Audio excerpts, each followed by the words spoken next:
भोजपुरी के number 1 actor हैं और ऐसे में खेसारी को भोजपुरी का बादशाह कहा जाता है क्योंकि खेसारी की वजह से आज भोजपुरी इंडस्ट्री को पहचान मिली है। आपको बता दें खेसारी पूरे इंडिया में टॉप 10 में शामिल है। जी हां, आपको बता दें खेसारी टॉप 10 में शामिल होकर पूरे भोजपुरी इंडस्ट्री में इतिहास रच दी है।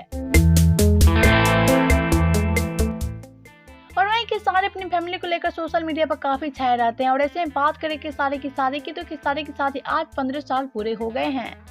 और वहीं खेसारी की एक बेटा एक बेटी है। बेटा का नाम है ऋषभ और बेटी का नाम है कृति। लेकिन ये तस्वीरें सोशल मीडिया पर काफी ज्यादा वायरल हो रहा है। दावा किया जा रहा है कि खेसारी फिर से एक बेटे का पिता बन गए हैं।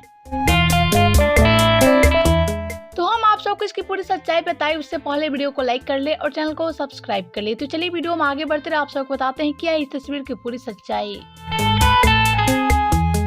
तो दरअसल ये तस्वीर सोशल मीडिया पर काफी छाया हुआ है और दावा किया जा रहा है कि खेसारी फिर से एक बेटे का पिता बन गए हैं। तो आपको बता दें इस तस्वीर में जो बच्चा दिख रहा है खेसारी का नहीं बल्कि खेसारी के भाई का बेटा है। तो आप सबका क्या कहना है खेसारी के बारे में बताएं हमें नीचे कमेंट बॉक्स में। वीडियो अच्छा लगे तो वीडियो को लाइक करें, शेयर करें एंड चैनल को सब्सक्राइब करना ना भूलें।